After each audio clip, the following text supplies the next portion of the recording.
ও বাবা, একটু শুনবে বাবা?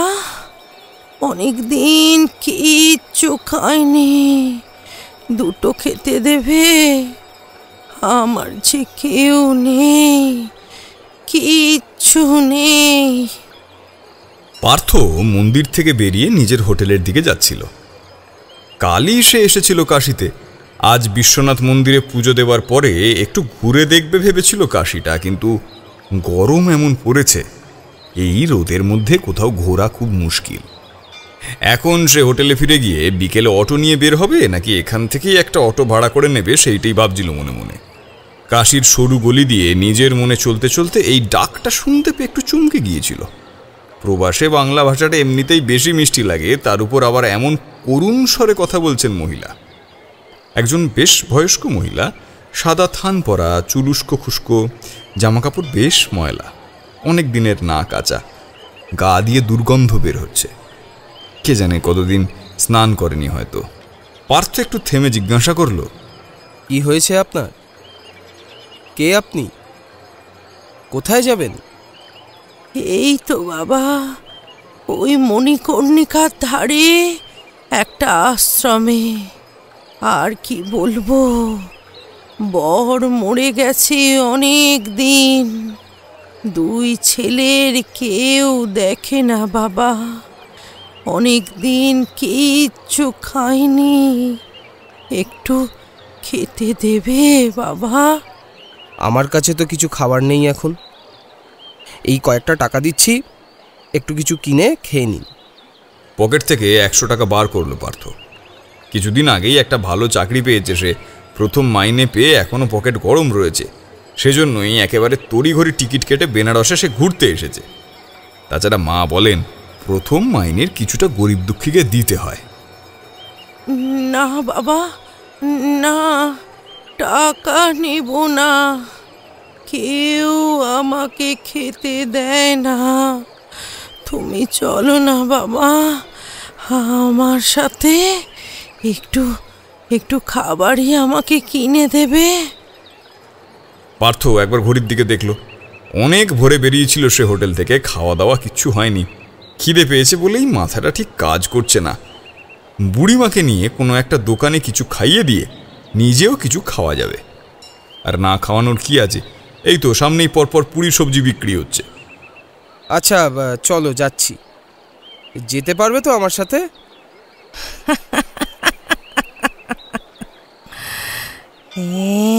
পারবো বাবা। একগাল ফোকলা দাঁতের হাসি হেসে বলল সেই বুড়িমা। পার্থ আর বুড়িমা হাঁটতে লাগলো। হাঁটা শুরু করা মাত্রই কি যেন হয়ে গেল পার্থর। দুপাশের যে প্রচুর দোকান, পার্থর হঠাৎ মনে হলো সেসব দোকান যেন নিমেষে হাওয়া হয়ে গেল। পার্থ আর ওই বুড়ি হেঁটে চলেছে অনন্তকাল ধরে। চারিদিক একেবারে শুকনো গাছপালা, মরুভূমি। প্রথম দিকে পার্থ আগে আগে হাঁটছিল, কিন্তু এখন বুড়িমা তাকে ছাড়িয়ে আগে আগে হাঁটছে। পার্থ যেন আর চলতেই পারছে না।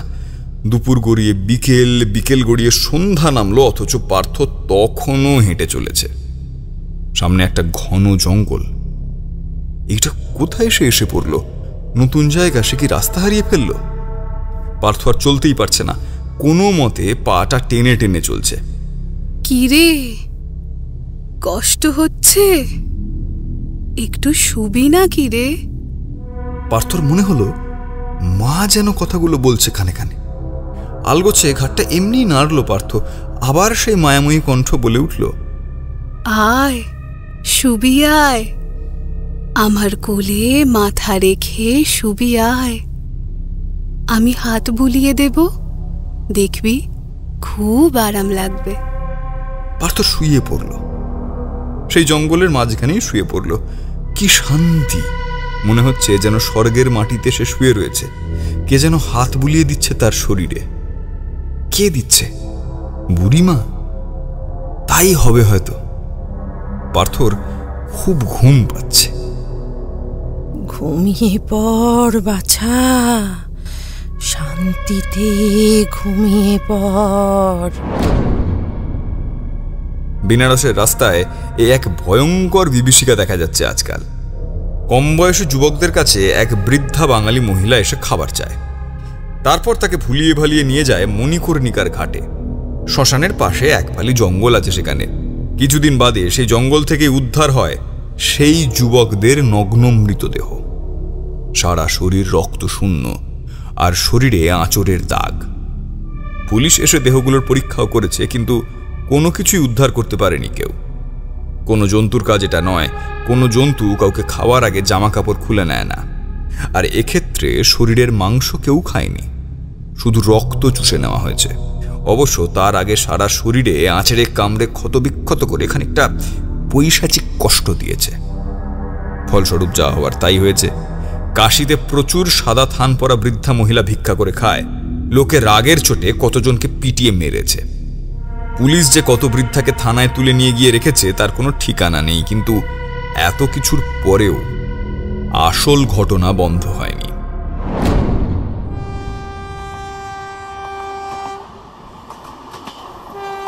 প্রায় মাঝরাতে হই হই শুনে উঠে বসলাম ট্রেনের বাঙ্কে। দেখলাম মিত্তির মশাইকে ঘিরে ধরে ভেদু আর জগা খুব বকুনি দিচ্ছে, আর ভদ্রলোক একেবারে সুবোধ বালকের মতো শুনে যাচ্ছেন মাথা নিচু করে। এবারে বেশ কিছুদিন পর পর ছুটি ছিল, শনি রবি মিলিয়ে প্রায় 7 দিনের মতো। অনেক দিন কোথাও যাওয়া হয় না, তাই সেদিন কালুর চায়ের দোকানে বলেই বসলাম মিত্তির মশাই আর ভেদুকে, চলুন না ঘুরে আসি কিছুদিন কোথাও থেকে। ভেদুও বেশ হাসি হাসি মুখ করে বলল, খুব ভালো হয়। আমরা অবশ্যই কয়েক মাস আগেই ঘুরে এলাম গয়া থেকে। মিত্তির মশাই তো বলছিলেন আপনার কথা। আপনি থাকলে আমাদের ঘোরাটা বেশ জমে যেত, কিন্তু গয়াতে তো আপনি যেতে পারতেন না। তাই এবার বেশ একটা ভালো জায়গায় আমরা সবাই মিলে ঘুরতে যাব। হ্যাঁ, চৌধুরী মশাই হাসতে হাসতে বললেন, না রে ভাই, সবাই মিলে যেতে গেলে তো একটা গোটা ট্রেন বুক করতে হয়। এত তাড়াতাড়ি এত টিকিট পাওয়া যাবে নাকি? আর তাছাড়া ভাই আমাকে ছেড়ে দাও, এই বয়সে আর গ্রাম ছেড়ে খুব একটা দূরে যাওয়া পোষাবে না। তার চেয়ে তোমরা ঘুরে এসো, আমরা বরং তোমাদের মুখ থেকেই গল্প শুনবো। সকলের সাথে কথা বলে দেখা গেল সবারই প্রায় ওই একই রকম মত। কেউই আর বাইরে খুব একটা যেতে চায় না। শেষ পর্যন্ত হরে দরে দাঁড়ালো মিত্তির মশাই, ভেদু আর আমার সর্বক্ষণের সঙ্গী জগা। কিন্তু ট্রেনের টিকিট দেখতে গিয়ে সত্যিই মাথায় হাত। এত তাড়াতাড়ি টিকিট পাওয়া সত্যি খুব চাপের ব্যাপার। শেষ পর্যন্ত তৎকালে 4টে AC 2 টায়ারের টিকিট পাওয়া গেল বেনারসের। ভেদুর মুখে হাসি যেন আর ধরে না। সবই তো ঠিক ছিল। এখানে নিচের বার্থে মিত্তির মশাই আর তার উপরে আমি, আরেকদিকে নিচে ভেদু আর উপরে জগা। ট্রেনের দুলুনিতে আমার আবার ভয়ঙ্কর ঘুম পায়। কখন যে ঘুমিয়ে পড়েছি বলতে পারবো না। ওদিকে মাঝরাতে হঠাৎ শুনি চেঁচামেচি। কি হতো বলুন তো? যাবার আগে তো একবার বলে যাবেন। এক্ষুনি তো কোথায় উড়ে গিয়ে পড়তেন, আমরা কেউ টেরও পেতুম না। আরে জগা, কি হয়েছে নাকি? রাত বিরেতে এমন চেঁচামেচি করছো? ট্রেনের অন্য যাত্রীদের তো অসুবিধা হবে। না, চেঁচামেচি করবে না, একবার মিত্তির মশাইয়ের কাণ্ড দেখুন। আমি মিত্তির মশাইয়ের দিকে তাকিয়ে রইলাম। তিনি চোখ নামিয়ে একেবারে ভালো ছেলের মতো বসে আছেন। আমি হেসে বললাম, কি মিত্তির মশাই, কি করছেনটা কি? ওই আমি মানে। মিত্তির মশাই বলতে যাচ্ছিলেন, তাকে থামিয়ে ভেদু বলল, আর কি করবেন, রাতের বেলায় বাথরুমে গিয়েছিলেন। ফেরার সময় কামরার দরজা না খুলে একেবারে বাইরের দরজা খুলে ফেলেছিলেন। এখন একেবারে ঝড়ের গতিতে চলছে ট্রেন, আর যা রোগা পাতলা খ্যাঁকড়া কাঠির মতো চেহারা, আর একটু হলে উড়ে চলে যেত। আমরা কেউ জানতেই পারতাম না। আমি হাত গুনেও বলতে পারতাম না মিত্তির মশাই কোন রাজ্যে উড়ে গিয়ে পড়েছেন। কি সাংঘাতিক ব্যাপার! একটা ভয়ঙ্কর ঘটনা হওয়ার হাত থেকে বাঁচা গেছে। ভুলটা আমারই। এত বয়স্ক একটা মানুষকে নিয়ে বেরিয়েছি। আমার আরও অনেক বেশি সতর্ক হওয়া দরকার ছিল। ট্রেনে উঠলে আমি যেন জগা হয়ে যাই। ঘুমোচ্ছি তো ঘুমোচ্ছি, এদিকে বেচারা মিত্তির মশাই একদম মুখ চুন করে বসে আছেন। কি ব্যাপার মিত্তির মশাই? আরে আর কি হবে, এবার আপনিও শুরু করুন। আরে কিছু বলছি না, আমি অনেক বকুনি খেয়েছেন, তাও আর কি। রাতের বেলায় উঠলে কাউকে একটু বলে বেরোবেন, বুঝলেন?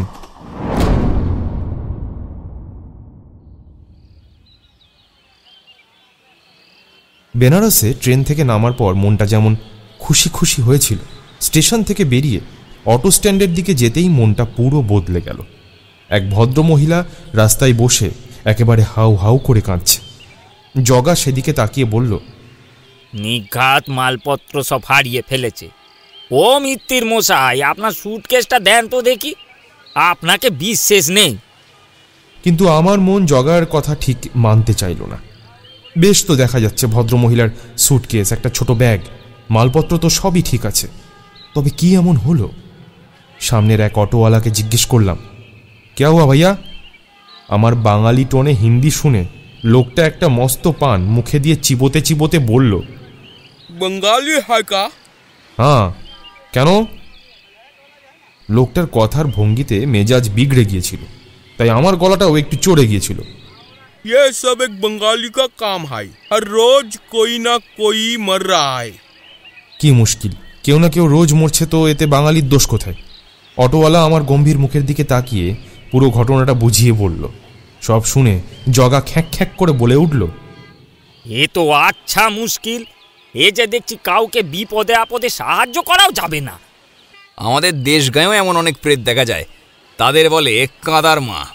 কাঁদুনি গেয়ে গিয়ে ইনিয়ে বিনিয়ে দুঃখের কথা বলে, তারপর তাতে তারা মানুষের মন নরম করে তাদের সম্মোহিত করে, তারপর তাদের নিয়ে চলে যায়, তারপর তাদের নিয়ে চলে গিয়ে আঁচড়ে কামড়ে তারপর রক্ত শুষে খায়। এসব তীর্থক্ষেত্রের এই তো একটা খারাপ দিক। ছেলেপুলেরা বৃদ্ধ বাবা মার দায়িত্ব নিতে না চেয়ে এসব জায়গায় ফেলে রেখে যায়। এমনই কোনো অতৃপ্ত মায়ের আত্মা কাঁদার মা হয়ে ঘুরে বেড়াচ্ছে। জোয়ান সমস্ত ছেলেপুলে দেখে নিজের সন্তানের কথা মনে পড়ে আর তারপর প্রতিশোধ নেয়। মায়েদের স্বভাব ক্ষমা করা, সন্তানের কোনো দোষই তাঁদের চোখে পড়ে না। একবার ভাবুন তো দেখি, কতটা কষ্ট পেয়ে আঘাত পেয়ে মরলে এমন করে প্রতিশোধ নিতে চায়। আর মায়েরা যখন বিরূপ হয় তখন তাকে আটকানো বড় মুশকিলের ব্যাপার। এই যাবে নাকি ভেদু একবার ওই মণিকর্ণিকার পাশের জঙ্গলটায়? সে আমি জঙ্গলে যেতেই পারি, কিন্তু আপনি এবার কোথাও যাবেন না। বাবা বিশ্বনাথের মন্দিরে এসেছেন, পুজো দেবেন আর সোজা হোটেলে চলে যাবেন। ওই দেখো শুধু মন্দির, কাশি মানে কি শুধু মন্দির নাকি? আর কিছু দেখবো না? না, আর কিচ্ছু দেখবেন না। আগের বার গয়া গিয়ে একা ভেদু মিত্তির মশাইকে নিয়ে বড় বেশি ঝামেলায় পড়েছিল, তাই বারবার সাবধান করছে। আমি বললাম, আচ্ছা ঠিক আছে ভেদু, তোমার চিন্তা নেই, এবার জগা আছে তো, জগা থাকবে মিত্তির মশাইয়ের সাথে, আমি যাব তোমার সাথে।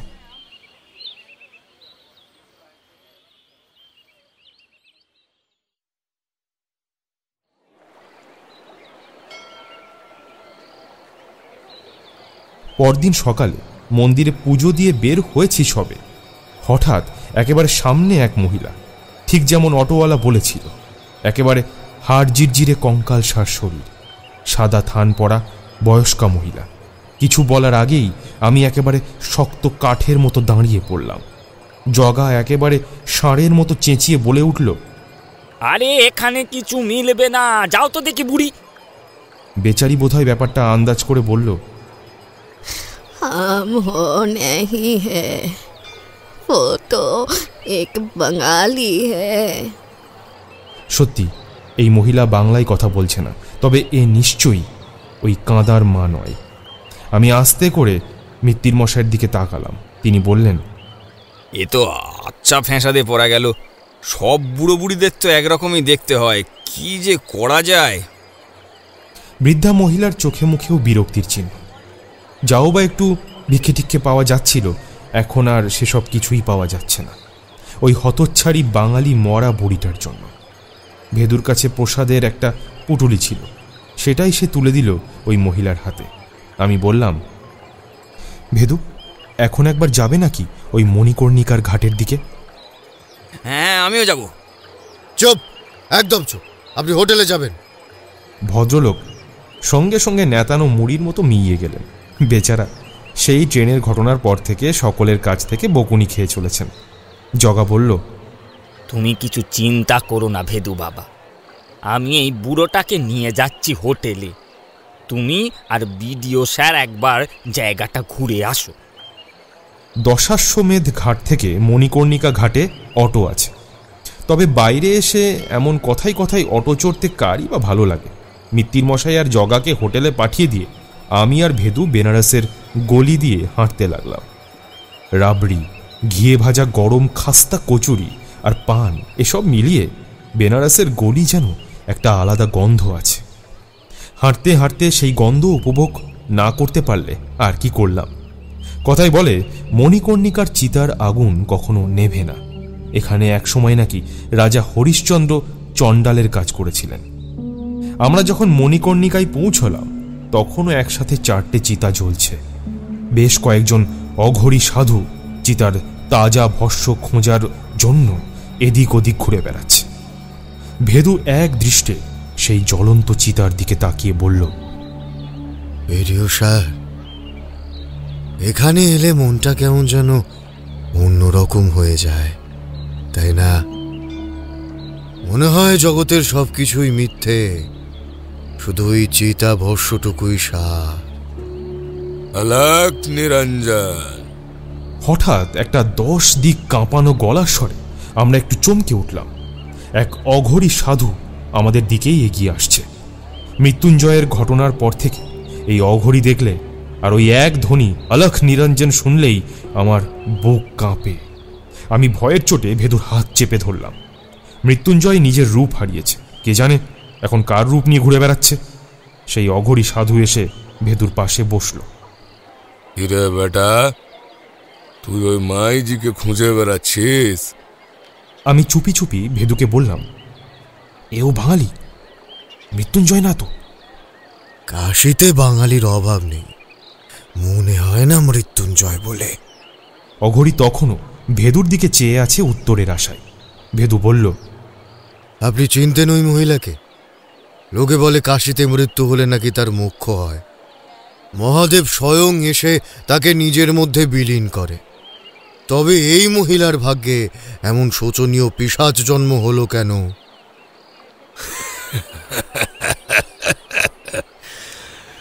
মায়া রে মায়া, সবই মায়া। ও মহিলার নাম ছিল গোদাবরী। প্রায় 5 বছর ছিল কাশিতে। এখানে সবাইকে বলে বেড়াতো যে কলকাতায় ওর নাকি বহুত বড় বাড়ি আছে, 2 ছেলে আছে, বহুত বড় লোক। ছেলেরা ওকে কাশিতে ঘুরতে নিয়ে এসেছিল। ফিরে ও হোলিকা দিন মাইজি নাকি হারিয়েই গেল। হোলির দিন এখানে আঘরীরা ভস্য সে হোলি খেলে, বহুত ভিড় হয় রাস্তায়। ও গোদাবরীর ছেলেরা ওদিন মাকে রাস্তায় ফেলে রেখে চলে যায় রে। মাইজি কিছুতেই বিশ্বাস করতে চাইতো না যে ওর ছেলেরা ওকে ফেলে রেখে গেছে। यहाँ প্রতিদিন ভান্ডারায় গরিব ভিখারিদের খাওয়ানো হয়। সাধু সন্তরা ওখানেই ভোজন করে। কোথায় আছে কাশী মা অন্নপূর্ণা স্থান আছে, এখানে কই না খেয়ে থাকে না। কিন্তু এ মাঝিকে কে বুঝাবে যে মাঝি কিছুতেই ভান্ডারার খাবার মুখে নিত না, খালি বলতো ও সব খাবার ভিখারিদের জন্য। আমার ছেলেরা আমার জন্য ভালো ভালো খাবার নিয়ে আসবে। দিনের পর দিন না খাতে খাতে रहती थी, তাও কেউ কিছু দিলে খানা नहीं चाहती थी। মুখে শুধু একটাই কথা, আমার কত বড় বাড়ি কলকাতায়, আমার ছেলেরা আছে ওখানে, কত বড় চাকরি করে তারা, ওরা আসবে তো আমায় নিতে। অনেক বড় কাজ করে তো, ছুটি পায় না। তাই তো আমিও তো হারিয়ে গেছি না, খুঁজতেও তো ওদের একটু সময় লাগবে। এখানে তো কেউ মাইজিকে বুঝাতে পারলো না ওর ছেলেরা ওকে হারায় ফেলেনি। ইচ্ছে করে যাতে হারায় যায় তাই ভস্য হোলির দিনে হে মণিকর্ণিকাতে নিয়ে এসেছিল। শুধু শুধু ঘুরে বেড়াতো এখানকার ঘাটে ঘাটে, অনেকবার ঢাল খেয়ে পড়ে भी গেছে। লোকজন ধরাধরি করে হাসপাতাল নিয়ে এসেছে। একটু সুস্থ হলে আবার নিজে নিজেই চলে আসতো এ ঘাটে। এদিক ওদিক থাকলে হবে নাকি? ছেলেরা এসে খুঁজলে তো ওই ঘাটের কাছে এসেই খুঁজবে আমাকে। ঘাটের কাছাকাছি না থাকলে ছেলেদের পাবো কি করে? খাওয়া দাওয়া নেই রে, রোদে পুড়ছে, পানিতে ভিজছে, এভাবে আর কদিন চলতে পারে একটা মানুষ? একদিন ওভাবেই টাল খেয়ে পড়লো, আর উঠল না। সারা রাত ঘাটের কাছে মাঝি ওভাবেই পড়েছিল। লোক নে সোচা কে সো রহিয়ে। সকালে নাকের কাছে মাছি ঘুরতে দেখেই সকলের সন্দেহ হয়। কাছে গিয়ে দেখে মাইজি আর নেই। তুই ঠিকই বলেছিস রে বেটা, এ কাশীর মণিকর্ণিকা ঘাটের এমনই গুণ আছে, এখানে মরলে পরে সকলের মোক্ষ প্রাপ্তি হয়। মহাদেব যখন মাতা সতীকে হারায় পাগলের মতো ঘুরছিলেন, এখানে এসেই তিনি সতীর ছায়া দেখেছিলেন। এখানে মাতা রানীর কানের কুণ্ডল পাওয়া গিয়েছিল রে বেটা। মহাদেব আনন্দে অধীর হয়ে এই স্থানকে বর দিয়েছিলেন, ইহা जो মানুষের মৃত্যু হবে তার আর জন্ম হবে না। যুগে যুগে কত মানুষ শুধু মরার জন্য এখানে আসে। কি মণিকর্ণিকা ঘাটের সামনে মौत के लिए অপেক্ষা করতে हैं।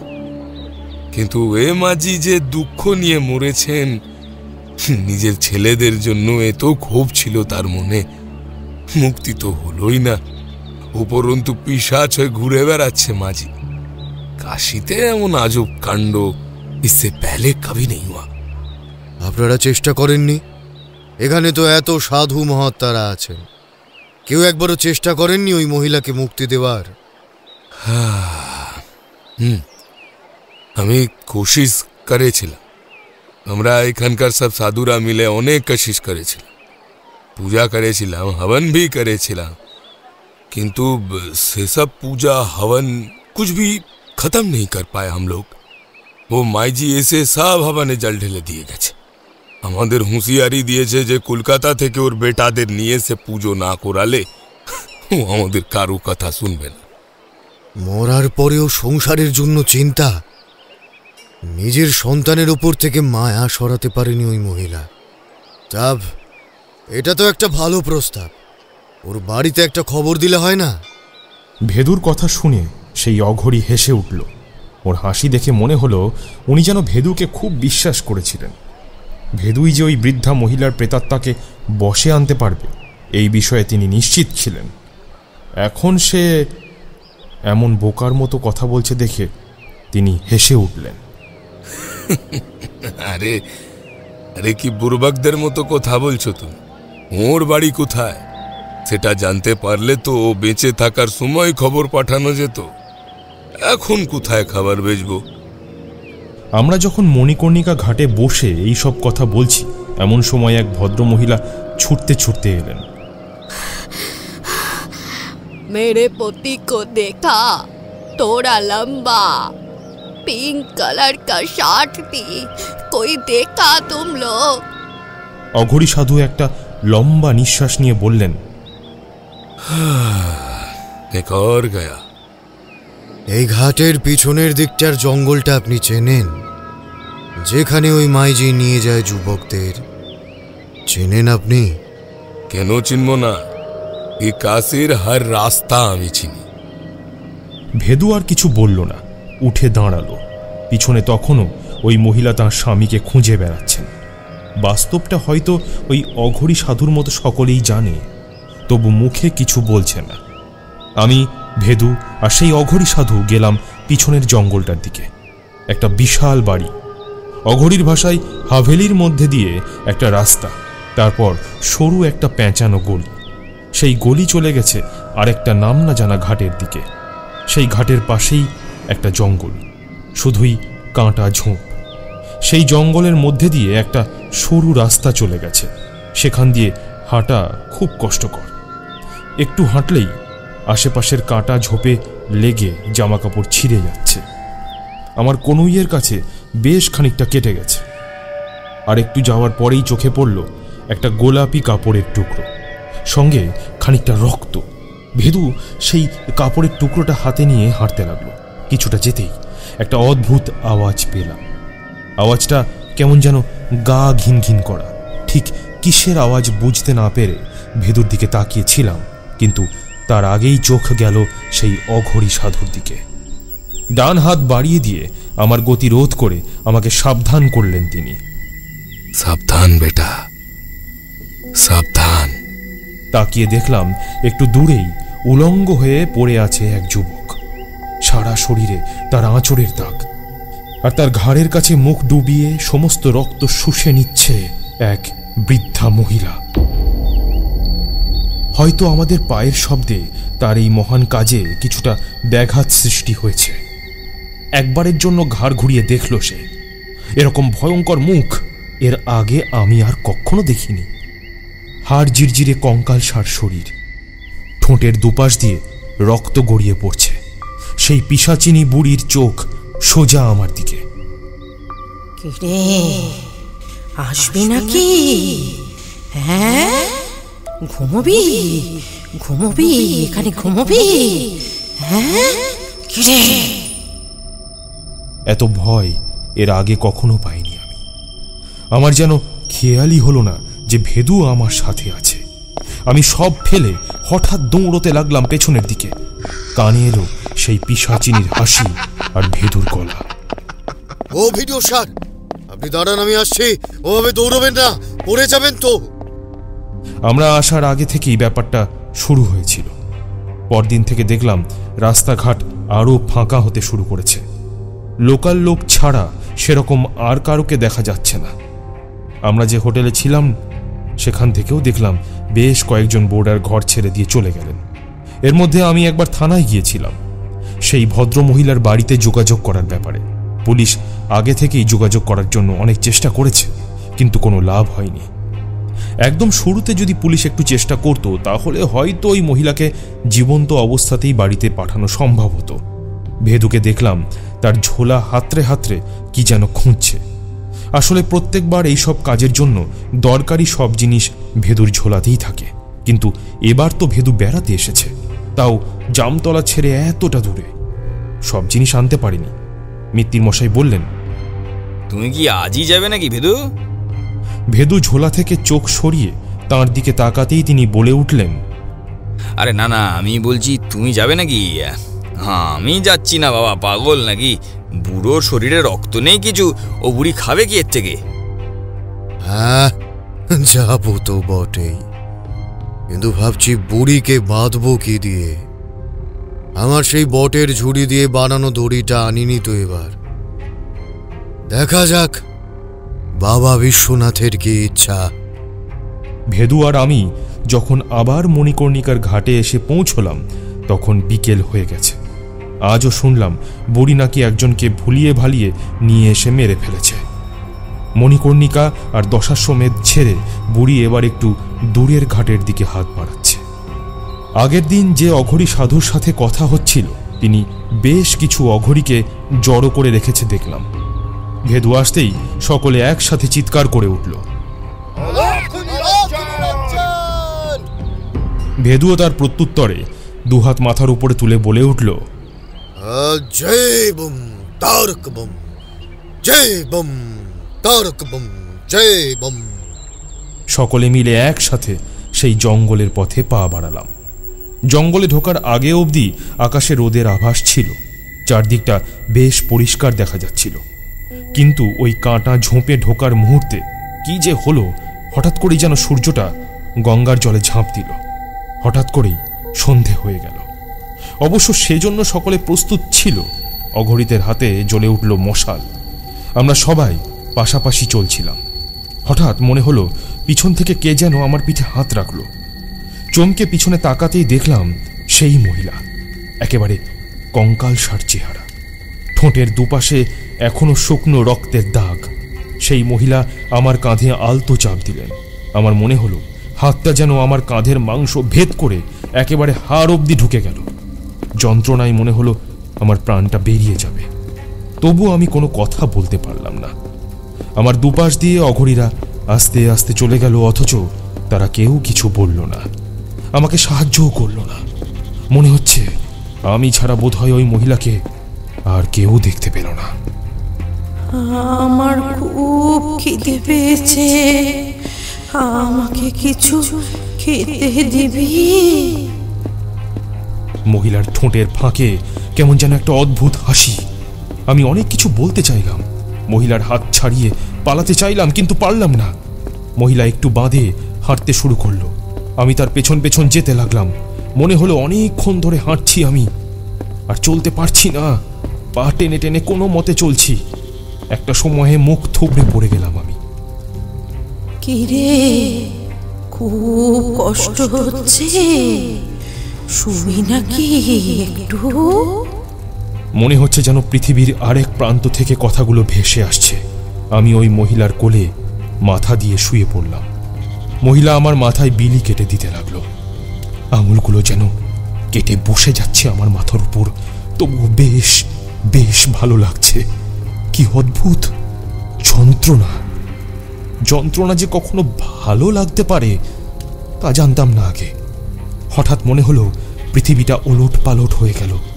আমি আছাড় খেয়ে পড়ে গেলাম মাটিতে। এতক্ষণে বোধহয় হুঁশ ফিরে এলো আমার।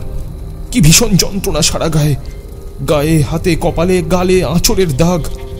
এত গভীর ক্ষত যে রক্ত গড়িয়ে পড়ছে সেখান থেকে, অথচ এতক্ষণ কিছুই বুঝতে পারিনি।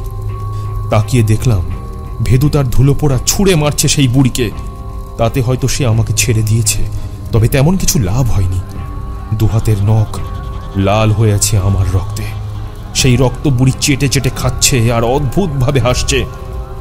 ভেদুর পিছনে অঘরীরা ত্রিশূল উঁচিয়ে হৈ হৈ করে চিৎকার করছে, কিন্তু সেসব কিছু গায়েই মাখছে না সেই বুড়ি।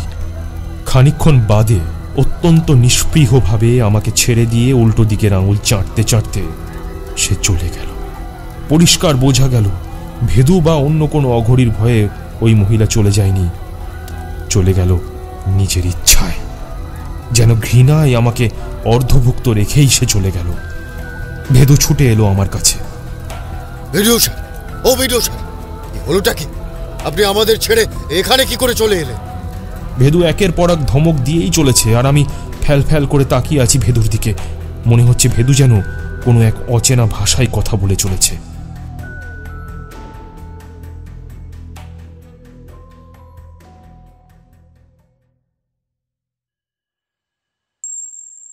হোটেলের বিছানায় শুয়ে আছি। জগা ভেদুর বেটে দেওয়া জড়িবুটি লাগাচ্ছে আর এক নাগাড়ে বকে যাচ্ছে। ভেদু বাবা, এই দুজনে তোমাকে ঠিক মতো কাজ করতে দেবে না। তার চেয়ে আমি এই দুটোকে নিয়ে জামতলায় ফিরে যাই। তুমি তোমার মতো গুছিয়ে কাজ করো। এখানে ডাক্তার বুদ্ধি আছে ঠিকই, কিন্তু আমি ছাড়া তো এরা তিনজনের কেউই ঠিকমতো রাস্তাঘাট চেনে না। লোকজনকে জিজ্ঞাসা করে যে ডাক্তারকে ডেকে আনবে সে ক্ষমতাও নেই। অগত্যা ভেদুর জড়িবুটি ভরসা।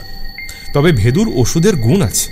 প্রথমে বেশ জ্বালা জ্বালা করলেও পরে বেশ আরাম লাগে। আমি ব্যথাটা দাঁতে দাঁত চিপে হজম করতে লাগলাম। বললেই হলো আমাদের নিয়ে তুমি জামতলায় ফিরে যাবে। আমাদের টিকিট আরও 5 দিন বাদে। টিকিট ক্যান্সেল করে তৎকালে কাটতে হবে, তারপর আবার সিট নাম্বার দেখে ঠিক জায়গায় বসা। এত সব তোমার দ্বারা হবে না জগা, পারবে তো? আমি তো মাথায় তুলতে পারছি না। না, এতটাও খারাপ অবস্থা নয়। জগা যাতে সত্যি সত্যি বাক্স প্যাঁটরা না গোছাই সেই জন্য ওভাবে বললাম। জগাকে আরেকটু উত্তক্ত করার জন্য একবার মাথা তোলার চেষ্টা করে আবার ধপ করে বিছানায় পড়ে গেলাম। জগা ধমক দিয়ে বলল, থাক, হয়েছে, আপনাকে আর মাথা তুলতে হবে না। ভেদুর দিকে তাকালাম। ভেদুর যেন আমাদের এই হাসি ঠাট্টাই মন নেই। এক মনে কি যেন ভেবে চলেছে কে জানে। আমি ভেদুকে বললাম, আজ আবার যাবে তো ভেদু? ভেদু ঠিক সেদিন যেভাবে মিত্তির মশাইয়ের দিকে তাকিয়েছিল সেভাবেই আমার দিকে তাকালো। আমি ঘাবড়ে গিয়ে বললাম, না মানে মানে আমি যাবার কথা বলিনি, মানে বলছিলাম তুমি যাবে তো ভেদু? আপনি বলেছিলেন পুলিশ চাইলে ওই মহিলার ছেলেদের খুঁজে আনতে পারে। সত্যিই পারে? আপনি পারবেন ওদের খুঁজে আনতে? হ্যাঁ ভেদু, চেষ্টা করব, চেষ্টা তো করতেই হবে। কিছুদিন আগেও যে মণিকর্ণিকা ঘাট সবসময় জমজমাট থাকত, আজ প্রায় ফাঁকা। লোকে বোধহয় এখানে মরতেও ভয় পাচ্ছে।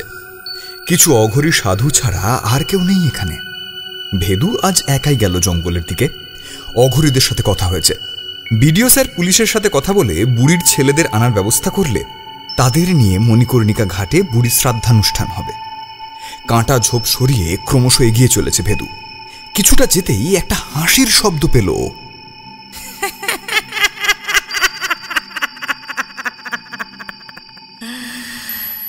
রে কাকে খুঁজছিস? আমাকে?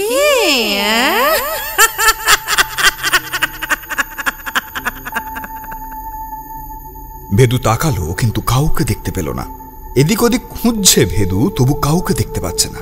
কি রে, দেখতে পাচ্ছিস না?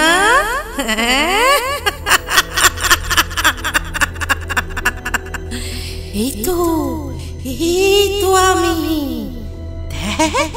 এই তো আমি।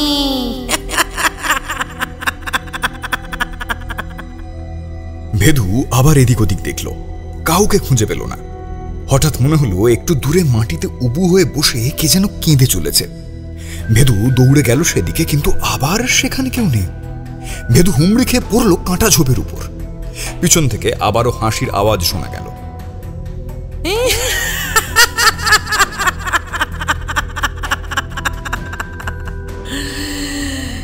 রে, আমাকে খুঁজতে এসেছিস? এতদিন তো কেউ আমাকে খুঁজতে আসেনি। আজ আমাকে খুঁজতে এসেছিস? আজ আমি কোথাও যাব না, কোথাও যাব না। আস্তে আস্তে সকলকে আমি শেষ করে দেব।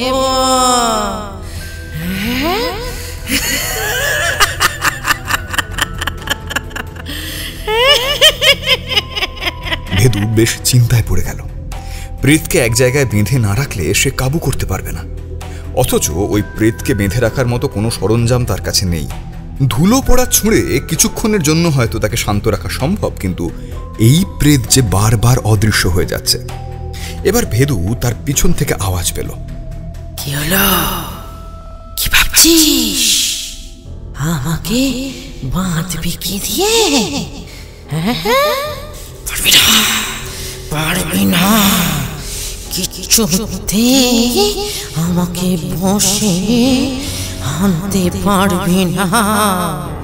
শেষ করে দেব, আমি সব শেষ করে দেব। শেষ করে দেব সবাইকে।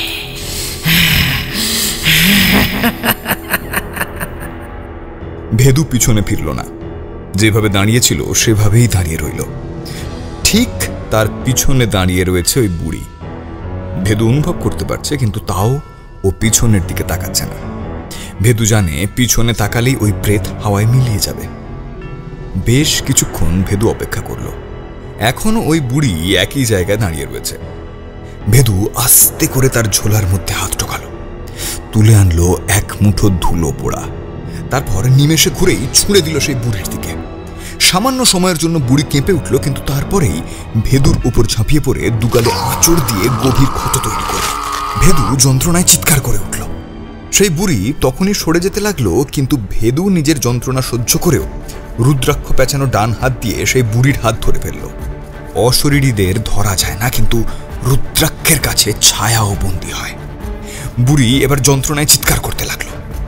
ছেড়ে দে, ছেড়ে দে, ছেড়ে দে আমায়, ছেড়ে দে। ছেড়ে দে। আমি কিছুতে তোর বস হব না।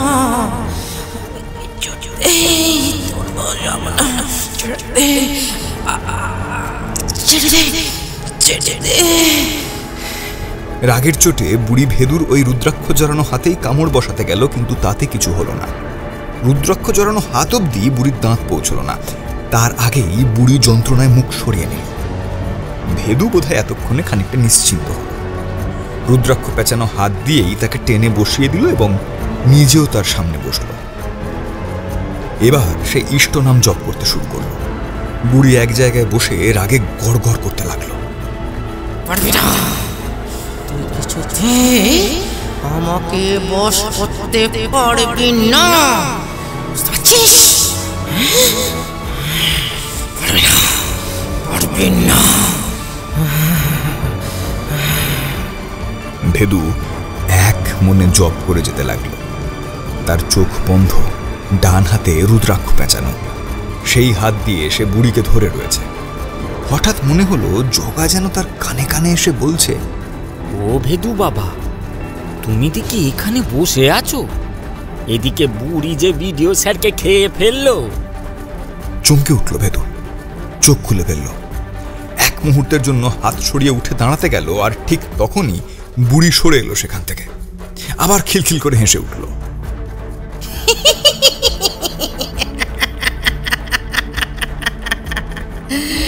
পারবি না আমাকে ধরতে, পারবি না,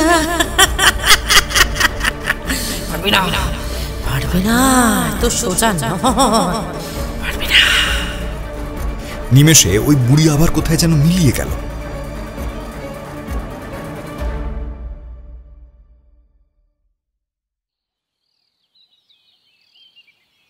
বেনারসে এসে এমন একটা অবস্থার মধ্যে যে পড়তে হবে সেইটা সনাতন ভাবতে পারেনি। রাস্তাঘাট সব ফাঁকা, দুপুরের পর অটোও পাওয়া যায় না। কোনো একটা বুড়ি নাকি মানুষকে ভুলিয়ে ভালিয়ে নিয়ে গিয়ে রক্ত খেয়ে নিচ্ছে। দিন দিন যেন আরো বেশি ভয়ঙ্কর হয়ে উঠছে। প্রথম প্রথম তো 7-8 দিন বাদে বাদে এরকম খবর পাওয়া যাচ্ছিল, আর এখন তো প্রায় প্রতিদিনই কারোর না কারোর মৃত্যুর খবর পাওয়া যাচ্ছে। কোনো মতে মন্দিরে পুজোটা দিয়েই আজকের রাতের ট্রেনেই সে ফিরে যাবে। মন্দির থেকে বের হওয়া মাত্র কে যেন তাকে পিছন থেকে ডাকলো, ও বাবা, একটু শুনবে বাবা, অনেকদিন কিচ্ছুটি খাইনি বাবা, দুটো খেতে দেবে? আমার যে কেউ নেই, কিচ্ছু নেই। সনাতন আঁতকে উঠল। বাংলাতে বলছে। এভাবেই তো মিষ্টি কথায় মন ভুলিয়ে বশ করে নেয় ওই বুড়ি। সনাতন দুহাত কপালে ঠেকিয়ে হনহন করে হাঁটতে শুরু করল। পিছনে তাকানোরই কোনো দরকার নেই। কিন্তু বড় অবাক কাণ্ড, 2 পা হাঁটার পরেই একেবারে সামনে এসে হাজির সেই বুড়ি। এবার আগের মতো আর সেই মিষ্টি সুরে নয়, চিবিয়ে চিবিয়ে একটা যেন বিকৃতভাবে কথাটা বলে উঠল, ও বাবা, একটু শুনবে বাবা, অনেকদিন কিচ্ছু খাইনি, দুটো খেতে দেবে? আমার কেউ নেই, কিচ্ছু নেই আমার, দাও না, দুটো খেতে দাও না বাবা। সনাতন আবার পিছন ফিরে ছুটতে লাগলো, চিৎকার করে বলতে লাগলো, বাঁচাও, বাঁচাও, বাঁচাও, আমাকে বাঁচাও, ওই বুড়ি আমাকে খেয়ে ফেলবে, বাঁচাও। ছুটতে ছুটতে ধাক্কা খেয়ে গেল এক ভদ্রলোকের সাথে। সনাতন হাঁপাতে হাঁপাতে বলল, ওই বুড়ির হাত থেকে আমাকে বাঁচান প্লিজ, আমাকে খেয়ে ফেলবে। ভদ্রলোক এদিক ওদিক মুখ বাড়িয়ে দেখলো, কিন্তু কাউকেই দেখতে পাওয়া গেল না। কাহা, কোই তো নেই है यहाँ। সনাতন অনেক কষ্টে ঘাড় ফিরিয়ে দেখলো যে না, সত্যিই কেউ নেই। কে জানে সকলের কাছে বুড়ির গল্প শুনে শুনে হয়তো নিজের মনে কল্পনা করে নিয়েছে। সনাতন নিজেকে সামলে নিয়ে আবার হোটেলের দিকে হাঁটতে শুরু করলো। এখন দুপুর হয়ে গেছে, এদিকে কোনো অটো নেই, যেখানে যেতে হবে সেখানে হেঁটেই যেতে হবে। কিছুটা যাওয়ার পরেই মনে হলো একটা হাত এসে পড়ল সনাতনের কাঁধের উপরে। মনে হচ্ছে হাতটা যেন শরীরের মাংস ভেদ করে একেবারে হাড় অব্দি পৌঁছে যাচ্ছে। তবু সনাতন কিচ্ছু বলতে পারছে না। আস্তে করে তার মুখটা ঘুরিয়ে দিল বুড়ি নিজের দিকে। আয় আয় আমার সাথে আয়, তোর ঘুম পাচ্ছে না? আয় আমার সাথে আয়। সনাতনের কি হলো কে জানে, সে আস্তে আস্তে ওই বুড়ির সাথে চলতে শুরু করলো।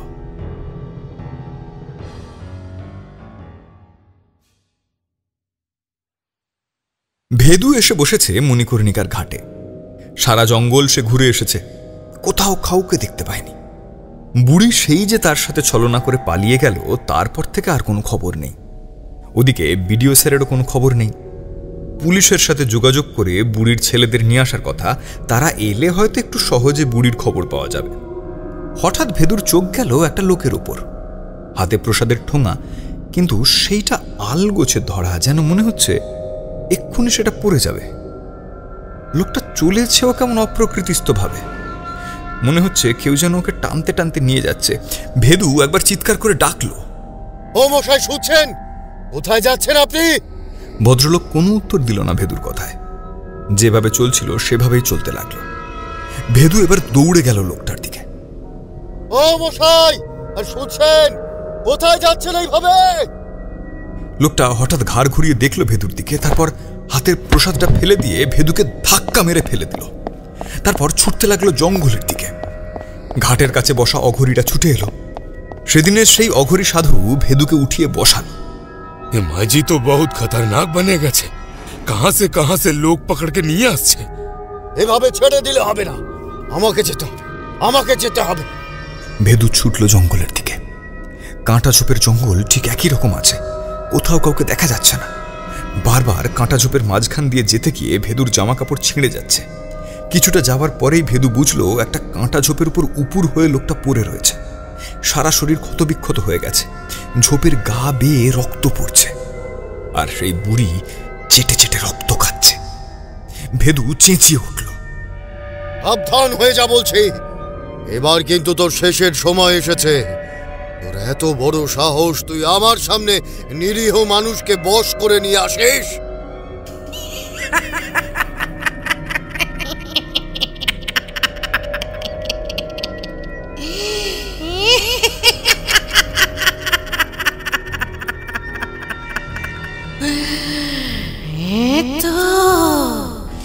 নিয়ে এসেছি তো তোর সামনে দিয়ে, তুই কিচ্ছু করতে পারিস।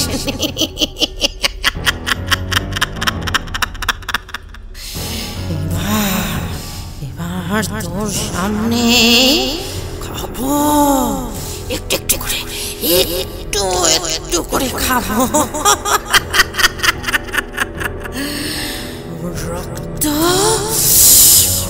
রক্ত শুষে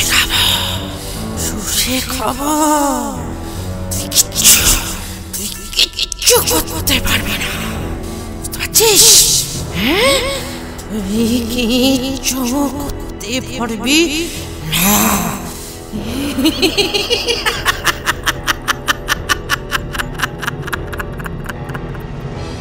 বুড়ি যেন ভেদুকে দেখিয়েই লোকটার ঘাড়ের কাছে মুখ ডুবিয়ে রক্ত খেতে শুরু করে দিল।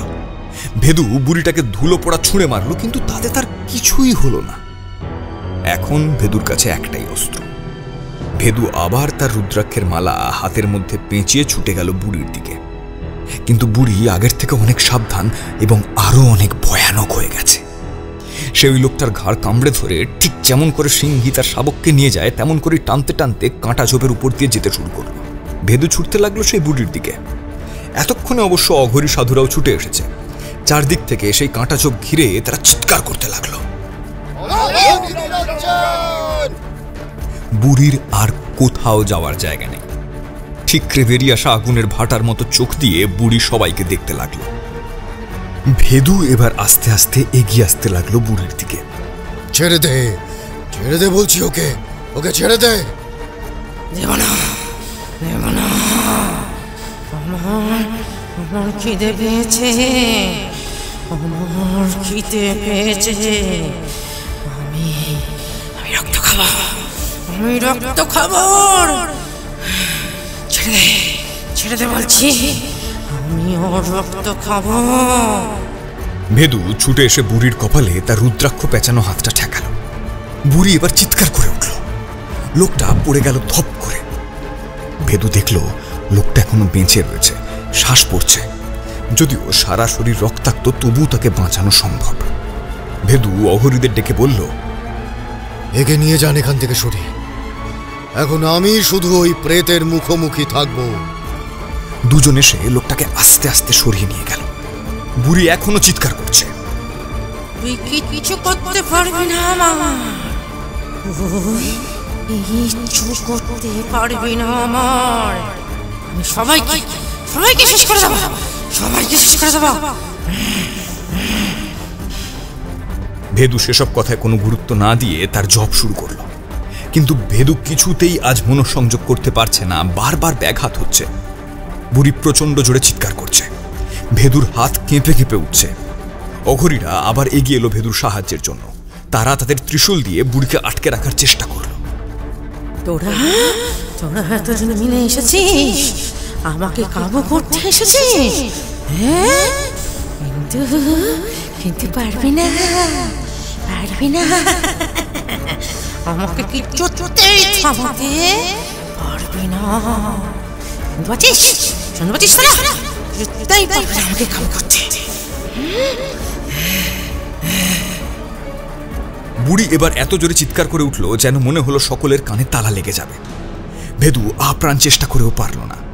নিজের ডান হাত সরিয়ে নিয়ে দু হাত দিয়ে কানে চাপা দিল, আর বুড়ি সঙ্গে সঙ্গে হেসে উঠল।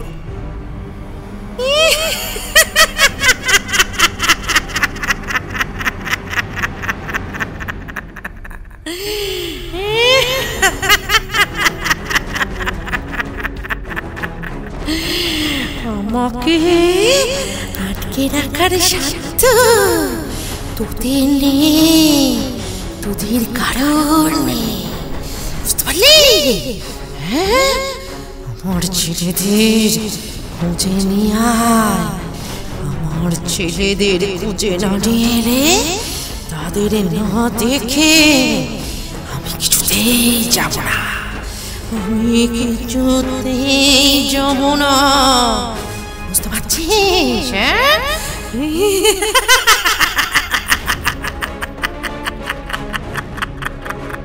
বুড়ি তখনই ছুটে বেরিয়ে যেতে গেল কাঁটা ঝোপের দিকে। কিন্তু ঠিক সেই সময় বিডিও স্যার বুড়ির দুই ছেলেকে নিয়ে হাজির হল।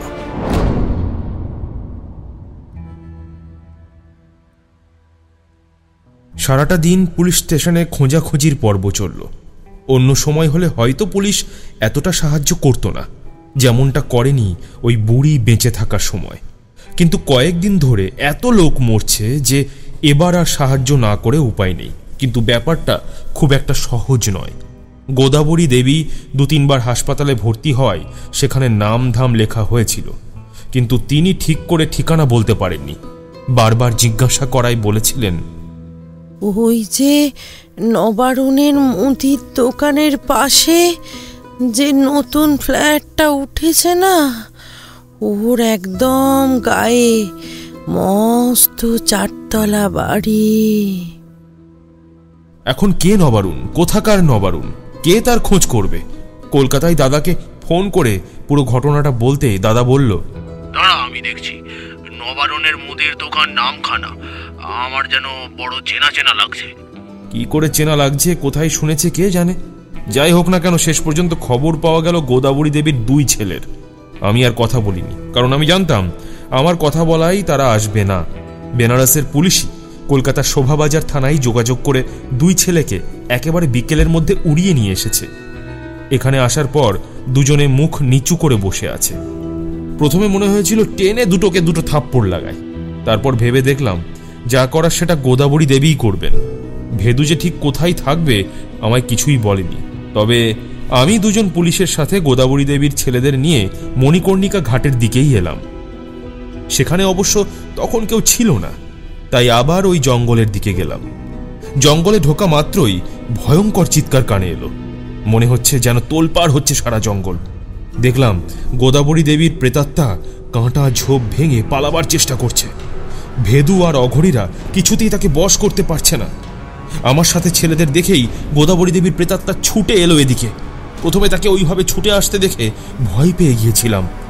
আবার আগের দিনের কথা মনে পড়ে গেল, কিন্তু আজ আর আমার দিকে তাকালো না ওই প্রেতাত্মা। দুই ছেলের দিকে গিয়ে বলল, এসেছিস তোরা, এসেছিস, আয় আমার সাথে আয়, আয় আমার সাথে আয়। সেই তার অদ্ভুত কৌশল। ভেবেছিলাম ছেলেদের কাছে পেয়ে হয়তো গোদাবরী দেবী তাদের ধমক দেবেন, মারধর করবেন, কিংবা হয়তো মায়েদের মতো ক্ষমা করে দিয়ে কান্নাকাটি অনুযোগ অভিযোগও করতে পারেন। কিন্তু এ যে দেখি নিজের ছেলেদের নিজের বশে এনে মেরে ফেলতে চায়। দুই ছেলে এতক্ষণের পুলিশি জেরা, যাতায়াতের ধকলে এমনিতেই ক্লান্ত হয়ে গিয়েছিল। এর মধ্যে তাদের মায়ের ওই ভয়ঙ্কর চাউনি সহ্য করা সম্ভব ছিল না। একটু বাদেই তারা কেমন যেন দুলতে শুরু করলো। মনে হচ্ছিল তাদের শরীর যেন তাদের বশে নেই। একটু একটু করে দুলতে দুলতে তারা এগিয়ে যাচ্ছে তাদের মায়ের দিকে। আমি চিৎকার করে ডাকলাম, ভেদু! ভেদু ছুটে এসে দাঁড়ালো সেই প্রেতের সামনে। কি করছো কি তুমি? এতগুলো মানুষকে মেরেছো, এবার কি নিজের ছেলেদেরও খেতে চাও তুমি? হ্যাঁ, আমি ওদেরকে শেষ করে দেব, শেষ করে দেব ওদেরকে। আমি জন্ম নিয়েছি ওদের শেষ করে দেব বলে। আমি ওদেরকেও শেষ করে দেব, ওদেরকেও আমি শেষ করে দেব। ভেদুকে সরিয়ে দিয়ে সে আবার এগিয়ে গেল দুই ছেলের দিকে। ছেলে দুটোর কোনো হুঁশ নেই। গোদাবরী দেবীর প্রেত ওদের টানতে টানতে নিয়ে যেতে লাগলো কাঁটা ঝোপের মধ্যে দিয়ে। যাওয়ার সময় একবার ভেদুর দিকে মুখ ফিরিয়ে বলে গেল, এরাই আমার শেষ শিকার। ওদের মেরে শেষ করে আমি চিরদিনের মতো চলে যাব, আর কখনো আসব না। ভেদু হাল ছাড়বার পাত্র নয়। সে আবার ছুটে গিয়ে দাঁড়ালো সেই বুড়ির প্রেতের সামনে। তুমি ওদের ছেড়ে দাও বুড়িমা, ওদের তুমি ছেড়ে দাও। ওরা ভুল করেছে, অনেক বড় ভুল করেছে। ওই যে দেখো বিডিও স্যার পুলিশ এনেছে, ওই পুলিশ ওদের শাস্তি দেবে। তুমি ওদেরকে ক্ষমা করে দাও, ক্ষমা করে দাও। না না, কিছুতেই না। অন্য কেউ আমার ছেলেদের গায়ে হাত দেবে না। আমি ওদের শাস্তি দেব, আমি ওদের মারব। আমি ওদের জন্ম দিয়েছি, আমি ওদেরকে শেষ করে দেব, আমি ওদেরকে শেষ করে দেব। কেউ শাস্তি দেবে না, কেউ না। রাগে গড়গড় করতে করতে দুই ছেলের গালের মধ্যে থাবড়ে বেশ কিছুটা মাংস তুলে নিল। ভেদু আটকাতে গেল, কিন্তু পারল না। বুড়িমা আবার তাদের টানতে টানতে নিয়ে যেতে লাগলো। ভেদু আরো একবার তার ধুলো পোড়া ছুঁড়ে বুড়িমাকে আটকানোর চেষ্টা করলো, কিন্তু এই বুড়ি প্রেতাত্মার ওপর ভেদুর ওই ধুলো পোড়া কোনো কাজেই আসছে না। ভেদু এবার ছুটে গেল ওই অঘরীদের কাছে। আপনার কাছে বাবা বিশ্বনাথের বিভূতি আছে? আছে, কেন থাকবেন? সেই বিভূতি নিয়ে ভেদু এবার ছুঁড়ে দিল বুড়িমার দিকে। এবার বোধহয় খানিকটা কাজ হলো। যন্ত্রণায় চিৎকার করে বুড়িমা ছেড়ে দিল দুই ছেলেকে। ভেদু বলল, আপনারা ওদের নিয়ে যান মণিকর্ণিকা ঘাটে, ওদের জ্ঞান ফিরিয়ে ওদের দিয়ে শ্রাদ্ধানুষ্ঠান করানোর ব্যবস্থা করুন। গোদাবরী দেবীর প্রেতাত্মা তখনও হুঙ্কার দিচ্ছে। একই জায়গায় দাঁড়িয়ে রাগে গড়গড় করছে। ভেদু ওই কাঁটা ঝোপের মধ্যে বসেই জপ শুরু করলো। আস্তে আস্তে ওই প্রেতাত্মা শান্ত হলো। কেমন যেন নির্লিপ্ত ভঙ্গিতে চেয়ে আছে এখন ওই ভয়ঙ্কর প্রেতাত্মা। ওদিকে বোধহয় গোদাবরী দেবীর প্রেতকার্যও শুরু হয়েছে। সন্ধ্যের কিছুটা আগে সবকিছু শেষ হলো ভালোভাবে। গোদাবরী দেবীর ছেলেরা তাদের মায়ের কাছে ক্ষমা চাওয়ার জন্য একবার গিয়েছিল ওই কাঁটা ঝোপের দিকে, কিন্তু ততক্ষণে গোদাবরী দেবী চিরকালের মতো হাওয়ায় মিলিয়ে গেছে। ভেদু আর আমি মণিকর্ণিকার ঘাটে এসে বসলাম। গঙ্গার জল তখন অসম্ভব রকম শান্ত। মণিকর্ণিকার প্রেত চিরকালের মতো মুক্তি পেয়েছে এ কথা বোধ হয় হাওয়ায় হাওয়ায় রটে গিয়েছিল সর্বত্র। ওই অন্ধকারেও কত লোক ছুটে এসেছিল মণিকর্ণিকায়। কি দেখতে এসেছিল কে জানে। বুড়ির ছেলেদের দেখলাম ঘাটের এক কোণায় মুখ চুন করে বসে আছে। ভেদু সেদিকে তাকিয়ে বলল, আর কয়েকদিন আগে এদের এখানে আসতে পারলে অন্যরকম কিছু হতো।